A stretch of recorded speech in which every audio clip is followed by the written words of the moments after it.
মেহনত করি। পাশাপাশি মা বোনদেরকে দাওয়াত দেওয়ার জন্য ইতিমধ্যে মহিলা ইউনিট গঠনের মাধ্যমে আমরা কাজ শুরু করেছি।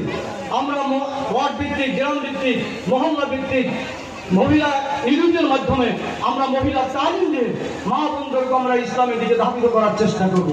এখানে কোন কোন দায়িত্বশীল সদস্য আছেন, আমাদের নির্বাচন পর্যন্ত সর্বোচ্চ ত্যাগ করে টাকা লাগে, পয়সা লাগে, শ্রম লাগে, মেহনত করা লাগে, সময় দেওয়া লাগে, ঘরে ঘরে যাওয়া লাগে, হাতে ধরা লাগে, পায়ে পড়া লাগে, মুহূর্তের মানুষের কাছে সামনে রেখে তার হাতে হাত দিয়ে ওয়াদা করার জন্য প্রস্তুত আছেন।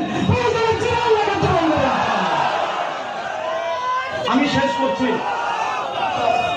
সম্প্রতি